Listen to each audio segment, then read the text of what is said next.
Everyone to our fifth and final Charging Smart cohort session. We'll be going over the government operations and shared mobility categories today. And we do have some special guests. So thank you to Carly Doolittle, who is from IREC, for coming today. She is my technical assistance provider, like I am y'all's technical assistance provider. And so she and the rest of the IREC team has been really instrumental in helping us implement this program. So just thank you to Carly and the whole IREC team. And then we also have Juliana Vanderborn, who is from our Clean Vehicle Initiatives team, who'll be speaking about electric vehicle fleet transition planning a little bit later on in the presentation. So thank you, Juliana, as well. Um, I'll just continue on. So the agenda today, I will go over our cohort structure and timeline for the last time.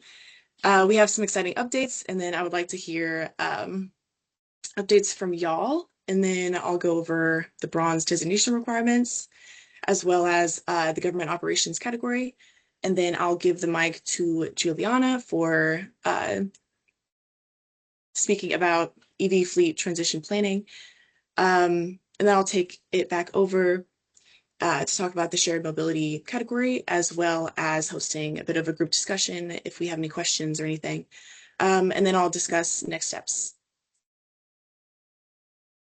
So of course, we've already had 4 prior cohort sessions. This is our fifth and final one. I'm sad that it's ending, but I'm also happy that it happened. And this has been super fun. And yeah. Okay, now some updates. I know I spoke to this in the last cohort session, but the electric utilities EV charging plans webpage is now up and available on our DFW Clean Cities website. So just go to our website, you can click the resources tab, and then you scroll all the way down until you see that title.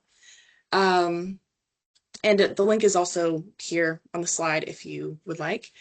Of course, if you provide this link on your own city's website, then you can get points for E2.2, which is promoting the EV programs that utilities offer. So it's only 5 points, but it is something. And so hopefully that helps y'all.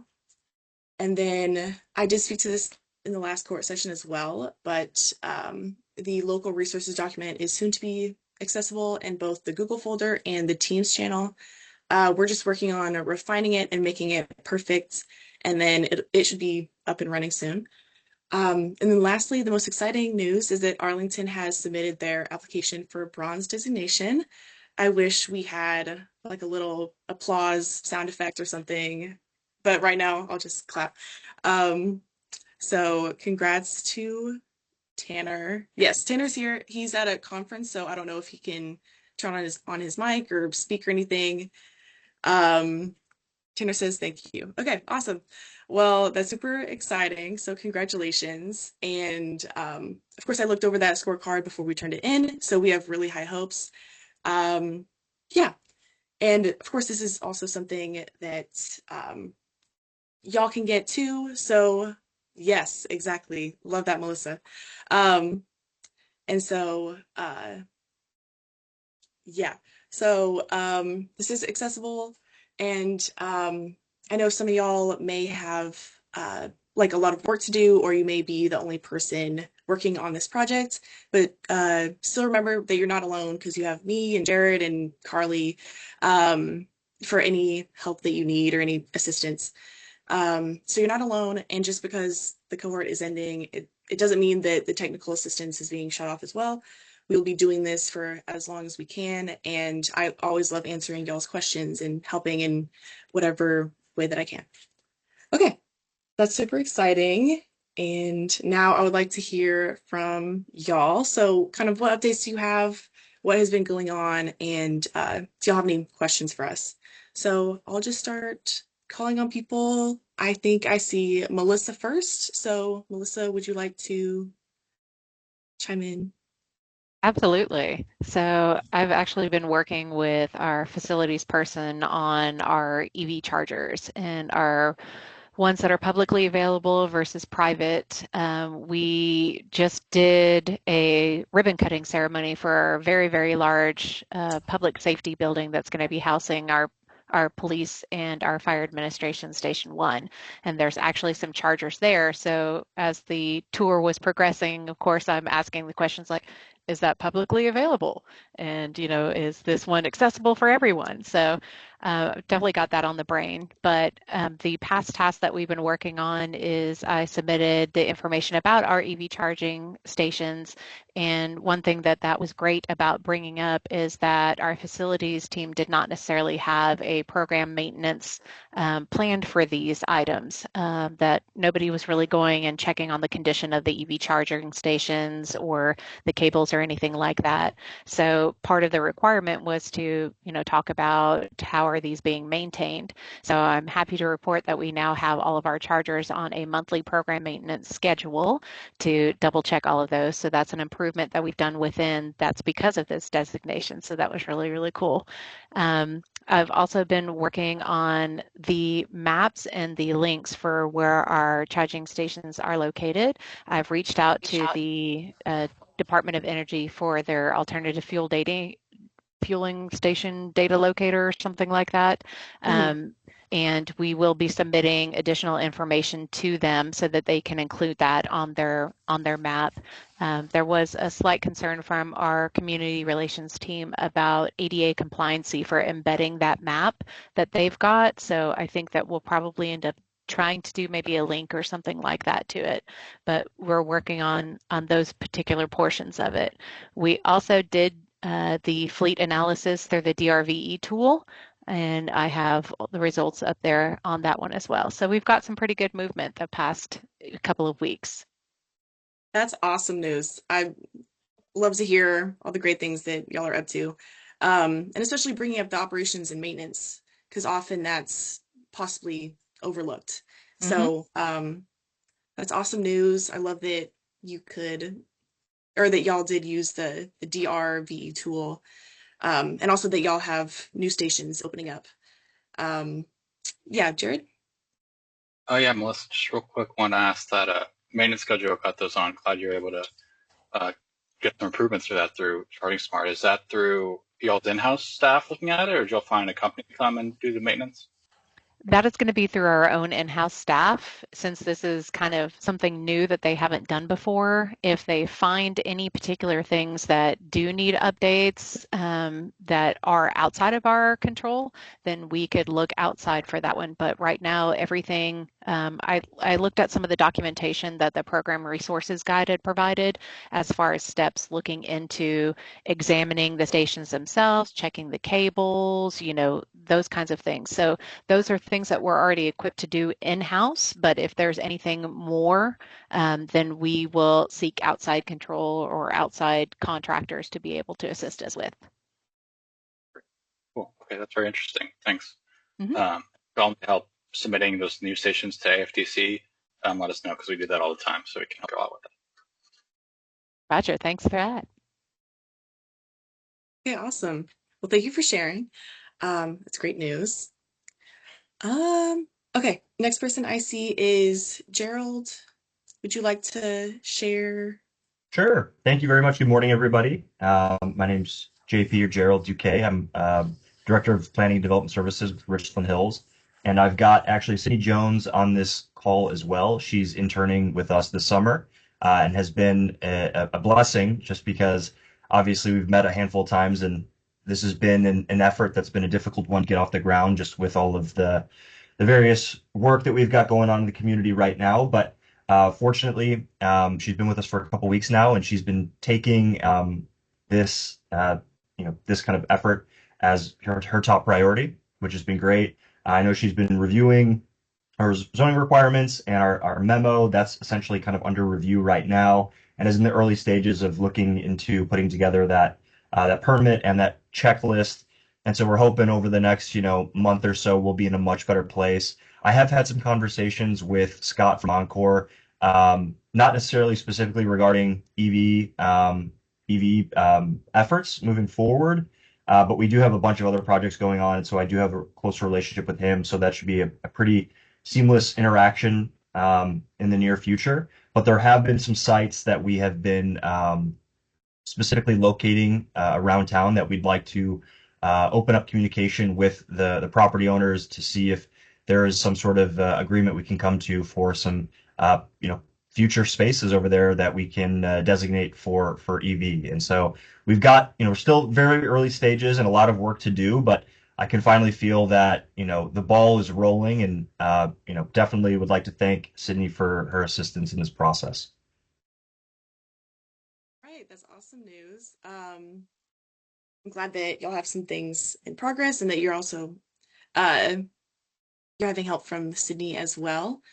And so you spoke to the fact that you're picking out locations for EV charging stations. So Yeah, those will those be on like public property or private property? Or what are you both. thinking?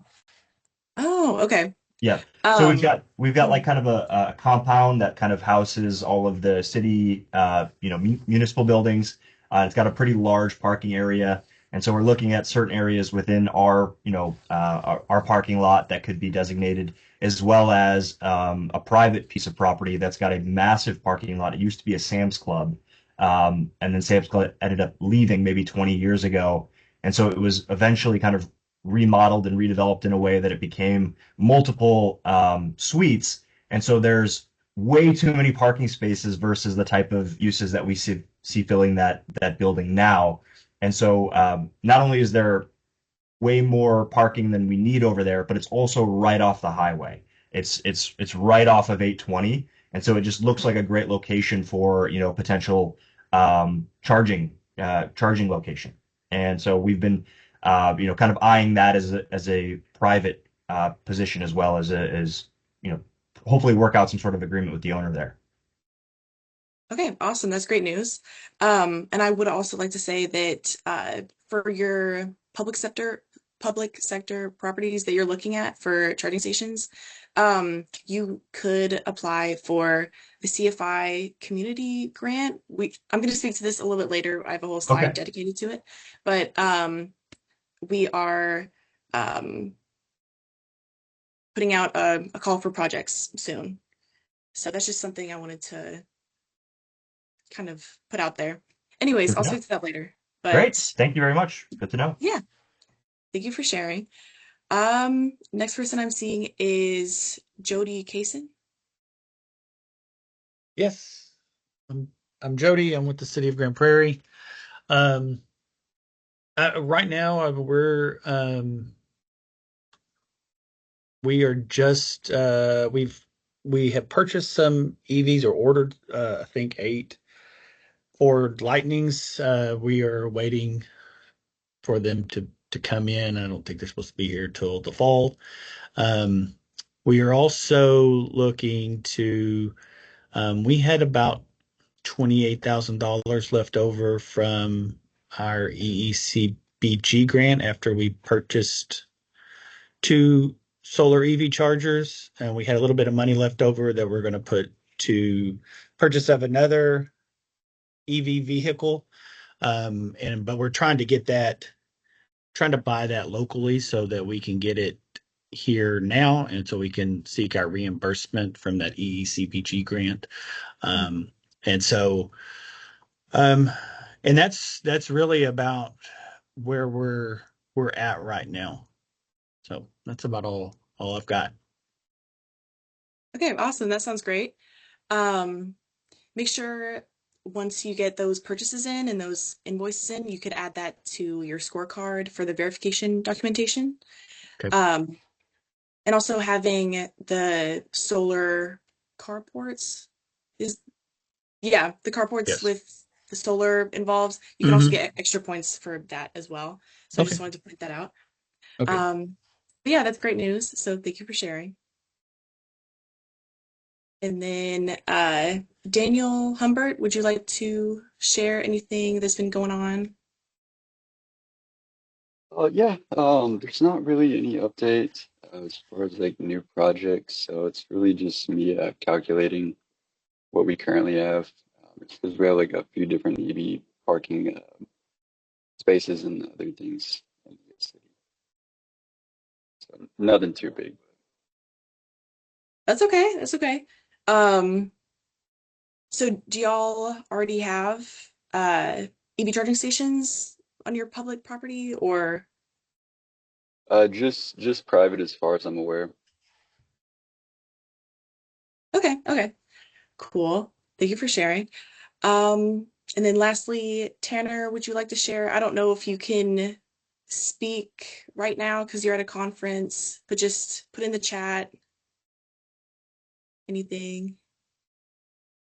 No, just wanted to say a big thank you. I know I sent a lot of questions kind of as I was wrapping up and closing out our submission or application for bronze. And so I appreciate you and your team's availability and getting back to me so that I could get that turned in. And wish everyone else the best on their applications over the next couple of months and hope to see some more applications for the bronze designation.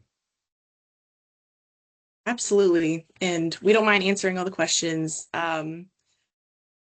Your questions actually influence other questions, and so it's all, a big learning process. So thank you for sharing. I think that's about it for the peer updates. So thank you everyone for chiming in. Now on to bronze designation. I've already talked about all of this and we've gone through all these categories except for government operations and shared mobility. So I'll just dive right into that. Um, this whole category focuses on actions that local governments themselves can take within their city-controlled assets and resources to lead by example in embracing transportation electrification. So this could look like providing publicly available EV chargers in the community, or say electrifying their city fleet vehicles, or installing staff-reserved EV chargers. This is a really straightforward one, but you could, of course, install EV chargers in the community on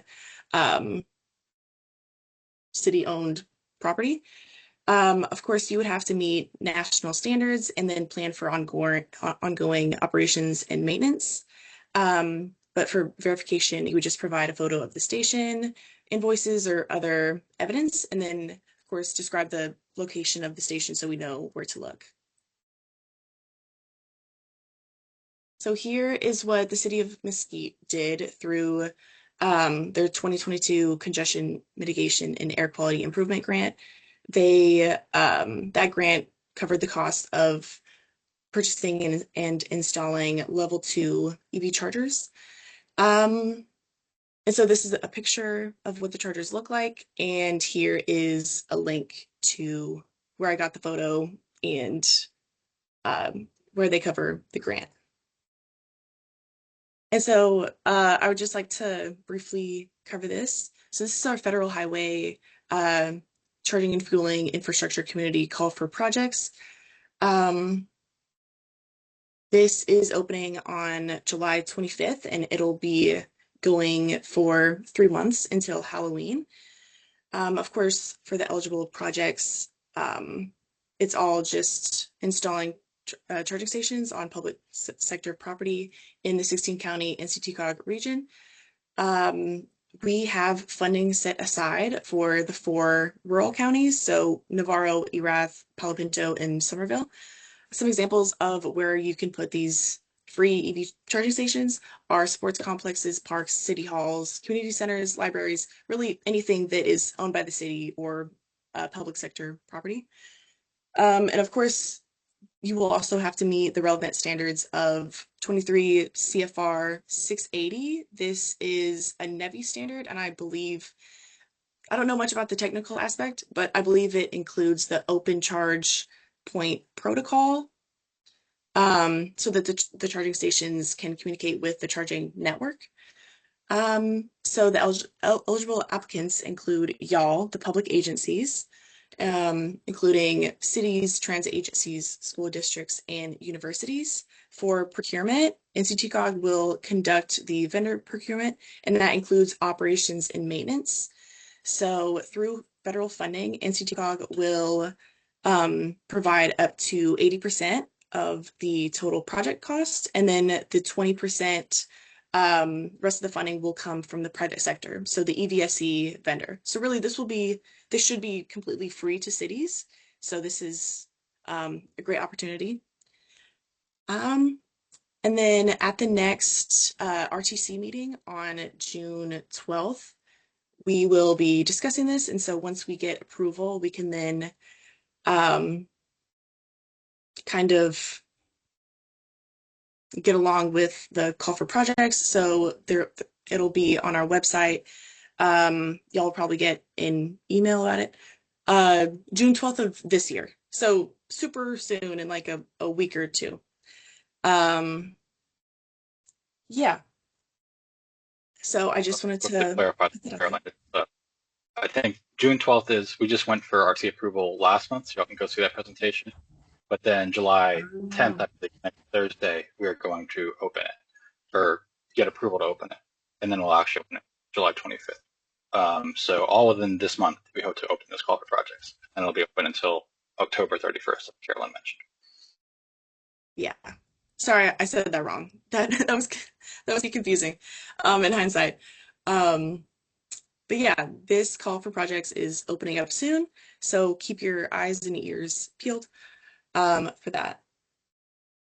And then the next government operations action I'll cover is 2.3. This is completing a comprehensive fleet analysis and also considering plans for future EV purchases. This is for 10 points.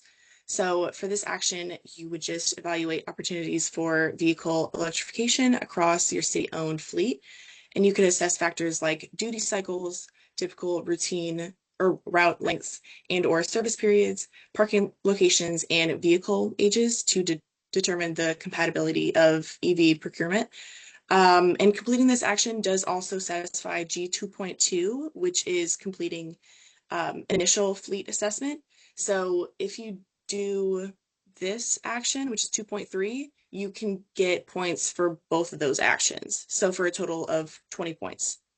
And then for verification, you just provide a link or attach a document that contains this completed analysis.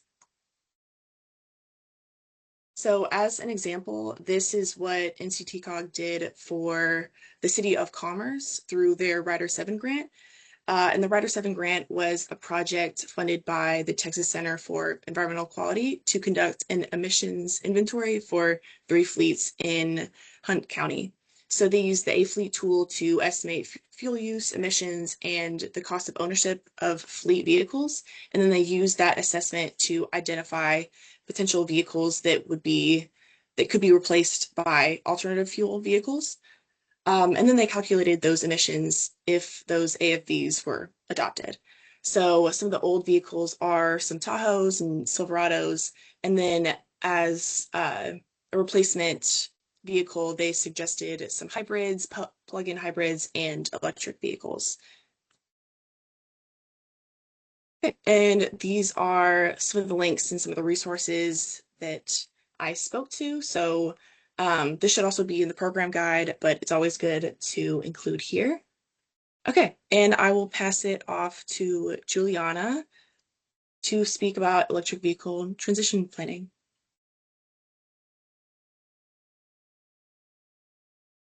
Hi, thank you. Okay, yeah, next slide, please.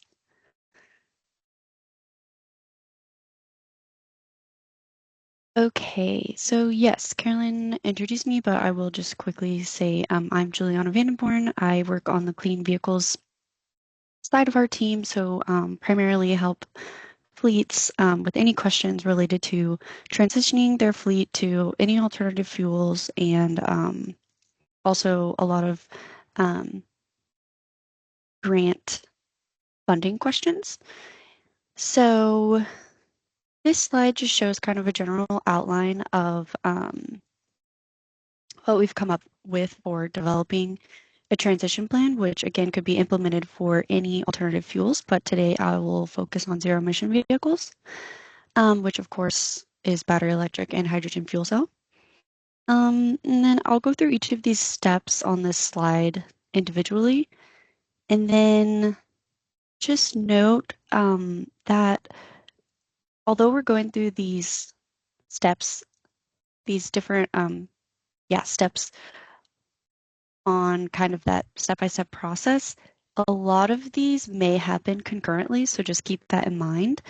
And then I'd also like to note that as a Clean Cities, we can provide assistance with your fleet transition, and we can provide the consulting type services for any of these steps that we're going through. And we're really well versed in grant funding and then also the tools that I'll talk about later. So next slide, please. So the first step that we like to start at is kind of determining your why and then making goals around that. So basically the question to ask is what is most important to you? Some examples could be just supporting domestically produced fuels, just general cost savings, emissions reduction, so like environmental benefits, or other related benefits like maybe reducing vehicle downtime, which is just the amount of time the vehicle is unavailable, maybe due to longer maintenance or supply chain issues. And then, so there's some example whys here on the left, and then kind of some example goals. And when you determine your why, and we look at these different goals, we can also kind of tailor the way the analysis is going because of what your why is. So that's kind of why we think it's a good first step to just kind of establish where you'd like to see the analysis really focus. So next slide, please. Okay, so step 2, these are vehicle data points that you really need to properly run an analysis of your current fleet, whether it relates to environmental or cost benefits. It's also just a good practice to keep a good inventory of these type of vehicle information points, because especially if you're ever wanting to apply for funding opportunities, which I'll get into later, but a lot of these vehicle information points are required for different grant programs. So it's just good practice to kind of have your current inventory as updated as possible. But we know that it might be more difficult to get some of these data points, especially something like the average cost of maintenance and repair for all of the different type of vehicles you have. That's one that we see come up a lot that is difficult for fleets to manage. That is definitely a point that we use to kind of encourage telematics if it's not already integrated into your fleet management system, because it kind of is a little bit more hands-off that way and less hard copy maintenance logs or vehicle mileage logs and things like that. So these are, yeah, like I said, some of the data points that we'll need to go through these analyses. So if we could go to the next slide. Okay, so using all of those vehicle data points that we just went over, we can then plug that into different tools to kind of look at different analyses, whether it's cost or your fleet footprint, which is just the amount of emissions coming from the tailpipe of all of the vehicles in your current fleet. So kind of different like looks at a broad at your broad fleet.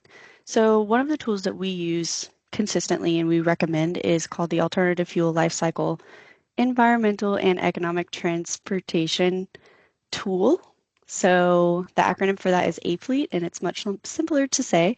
So that's what I'll be referring to it as. But there's an online easy to use tool, and it's a little bit more limited in the abilities it can do, but like I said, it's a lot more user-friendly. In particular, the simple payback tool on there is really good for just a very quick look at, okay, what would the break-even point be in terms of years when it comes to me switching from the comparison from buying a new gasoline to a new electric vehicle, for example.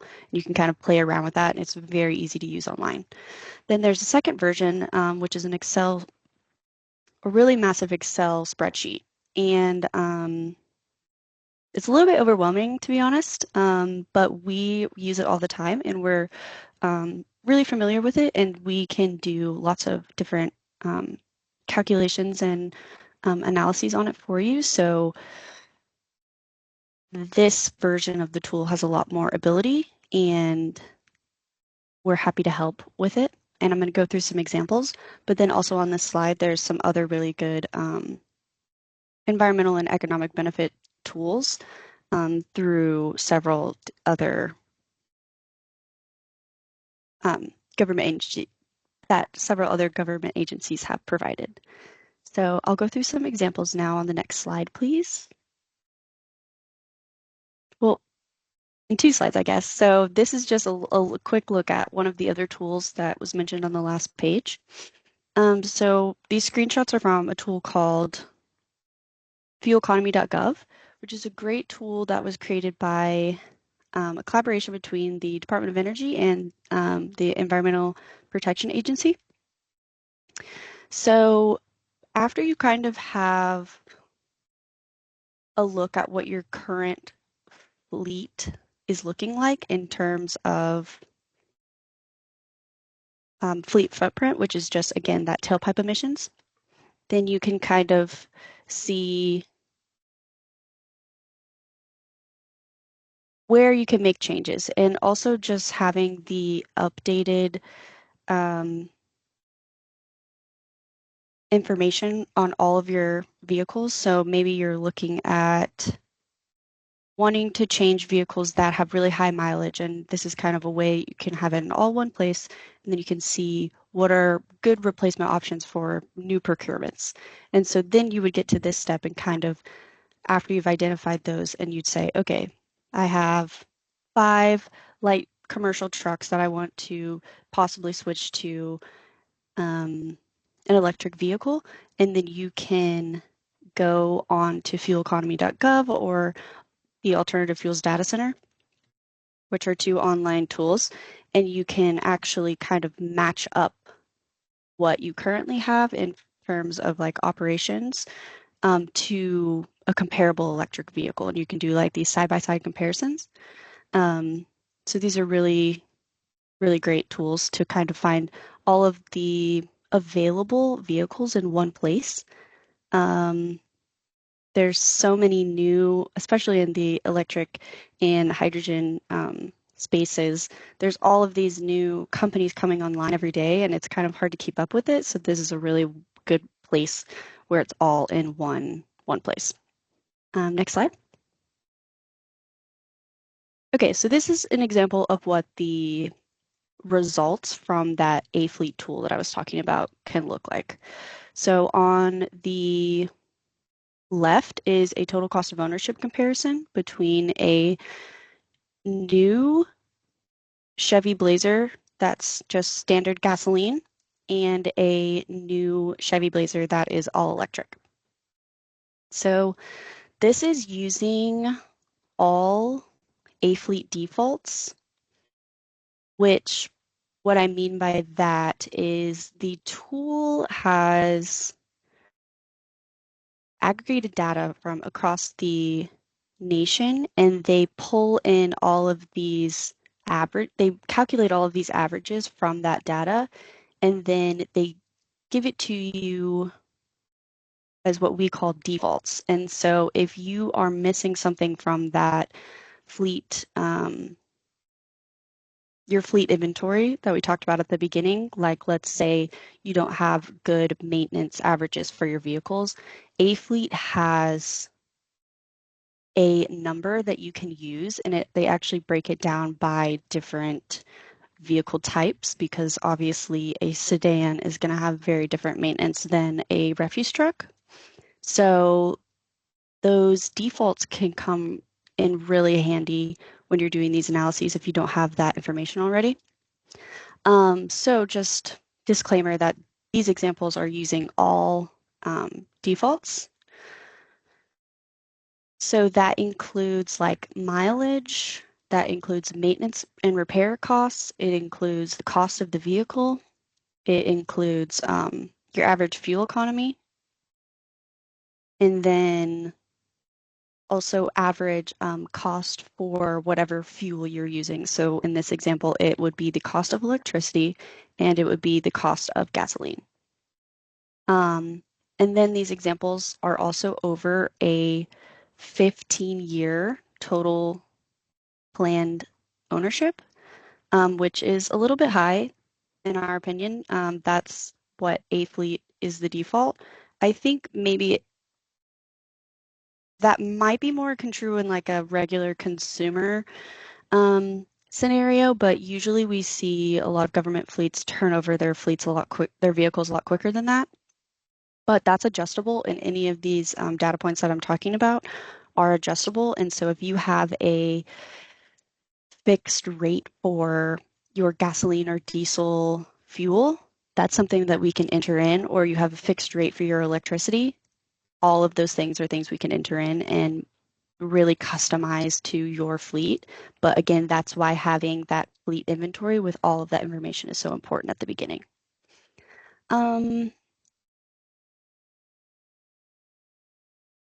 So just looking at the left bar graph comparison, you can actually see that the EV is coming out a little higher over the total lifetime of the vehicle. And that's because electric vehicles on average are still $8,000 to $10,000 more than your average gasoline vehicle today. And coupled with the fact that modern gasoline vehicles are so fuel efficient and the price of gasoline has been relatively low the past few years, you may not see as much cost saving than these lighter duty electric vehicles, even though you're seeing significant maintenance and repair cost reductions. And then also I just want to note in this particular example, if you are a non-government entity, there's going to be a difference in this license and registration first row on the table below, because there was an EV registration fee added over the past several years, but that doesn't apply for governments, but just so you know.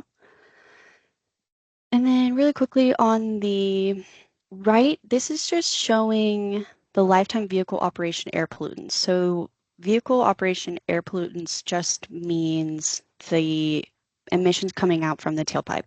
So this is not looking at any of the emissions that come from upstream production. So that means actually making the vehicle and assembling it. This is just looking at the emissions coming from the tailpipe when you're operating the vehicle. So you can see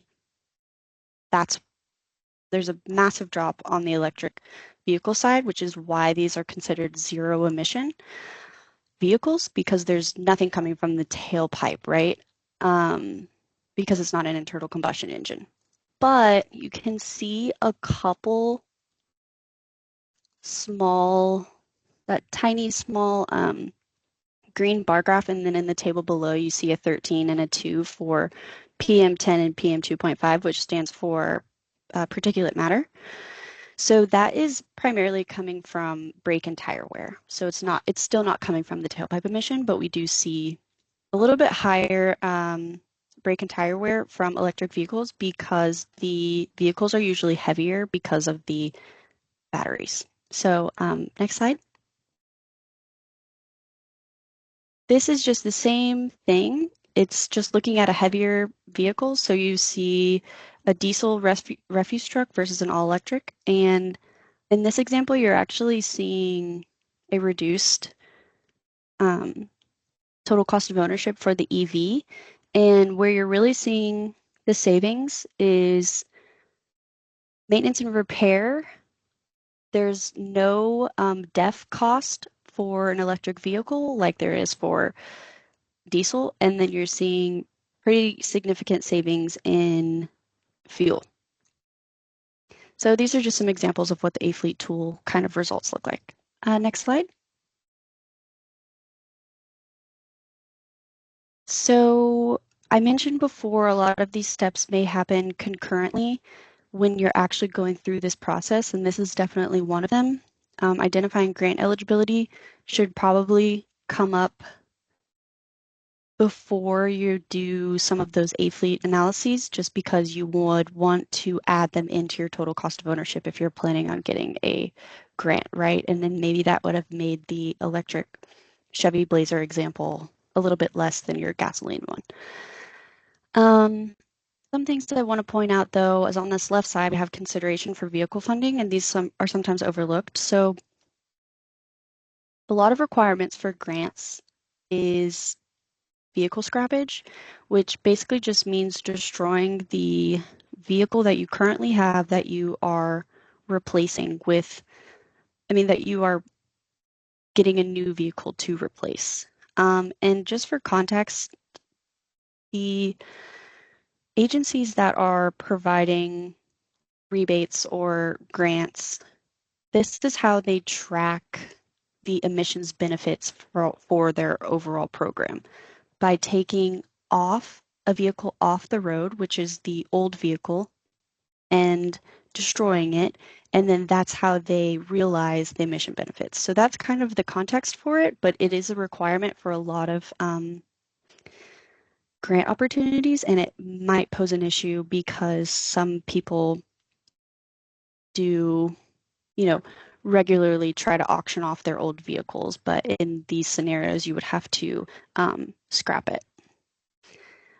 Fuel type of your old and new vehicle. This is important to just note because grants have particular requirements on those. Usually diesel is the most common for the old vehicle type. Is infrastructure needed? This is another big point where this is something you would want to look at concurrently throughout the entire process, because depending on how big your infrastructure project is, it could cost a lot more than just one or two new vehicles. So it's really important to know if the grant opportunities you're applying for would also cover any supporting infrastructure needed for your vehicles. I'm going to jump to the when will the new vehicle be purchased? So all of these grant programs, when they open, they usually have very narrow application windows, maybe a few months. And so it's really important to kind of time your procurement with the grants.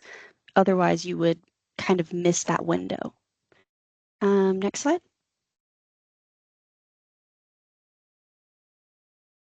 So this is just looking at kind of connecting the why that we talked about in the very beginning to the SMART goals, and then giving you different example metrics to track and methods. So if we just go with the second example here, if your why was to reduce costs, then it would apply to that 10% of new purchases. SMART goal will be the lowest total cost, and then you can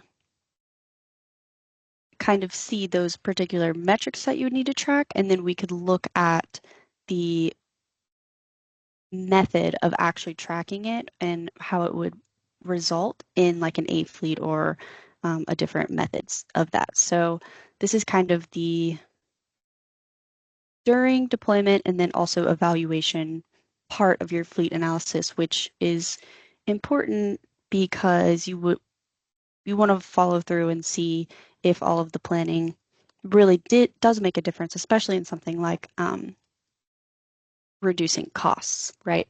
So next slide.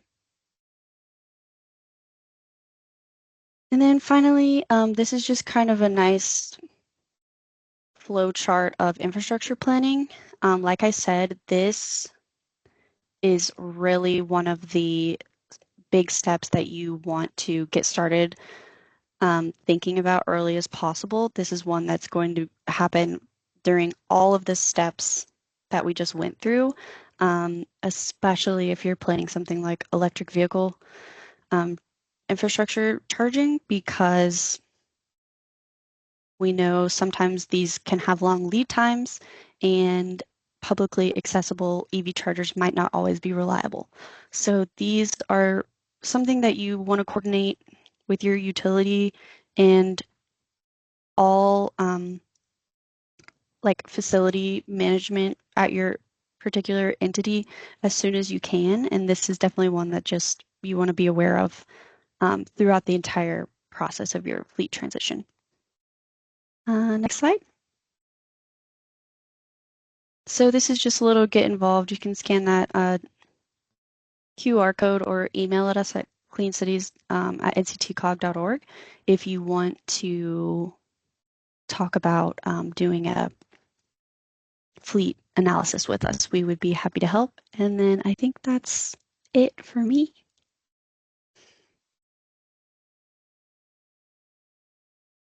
Thank you so much, Juliana, for presenting. That was super educational.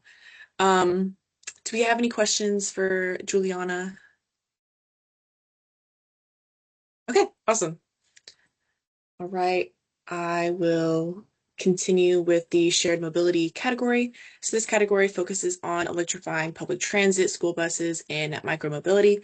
So some example actions could include setting electric conversion targets, providing charging infrastructure access, directing budgetary resources towards electrified modes, and also educating riders on both the individual and collective benefits of participation.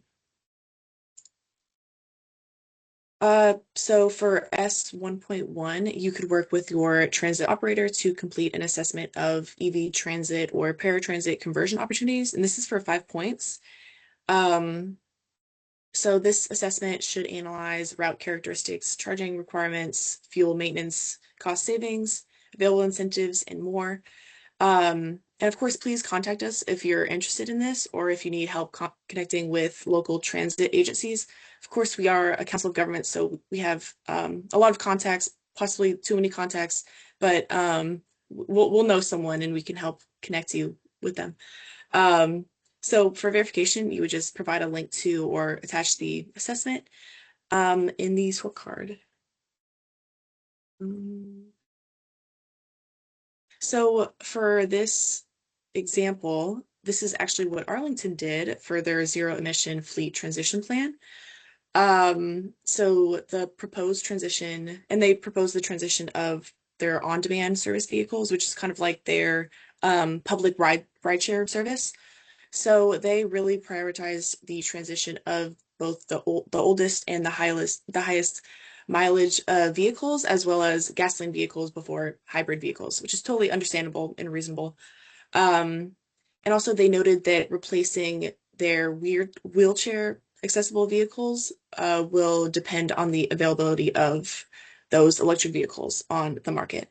So as you can see here, this is kind of, I think these are either some of or all of the vehicles that they have for their on-demand service. And here are the estimated transition timelines. Yeah, so that was pretty cool.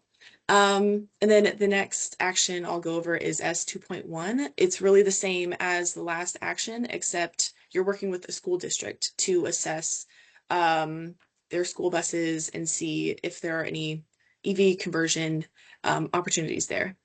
So again, you would work with your local school district, and the assessment should analyze route characteristics, charging requirements, cost savings, all those metrics and all those factors. And then for the verification, just provide a link to or attach the assessment completed in partnership with the school district. And then this example here, this is the same Rider 7 project that I mentioned before, but this is for Granbury ISD. So they completed the same process as before. They used the A-Fleet tool that Juliana spoke to, and they also did a cost and emissions analysis.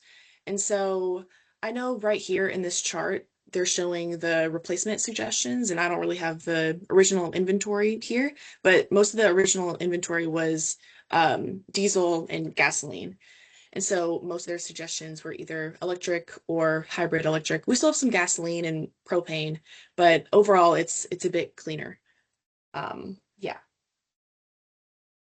And then here are some of the links that I mentioned. And also there are some other great resources that you can look to. And of course, these resources are also on, they're in the program guide. Okay, now a bit of group discussion. So I know we've spoken to this a little bit. A lot of cities have adopted EVs or installed public charging stations, but do y'all have any questions so far or any challenges to sort out with your cohort partners? Of course, this is the last cohort session, but we will be continuing on with providing like monthly office hours. So officially the cohort will be done, but the program will continue through I'm seeing something in the chat. What if your closest transit operator is a train station? The TRE, Denton County Transit.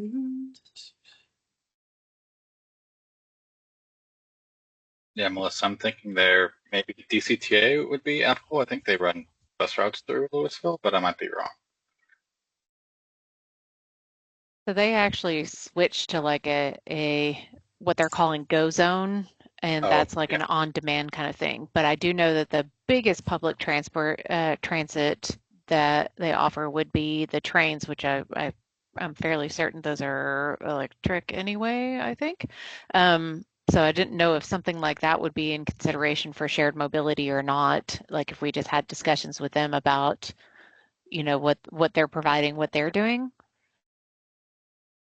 Yeah, I think having that discussion would be good. I might need to ask Carly if the trains are already electric, like does that count?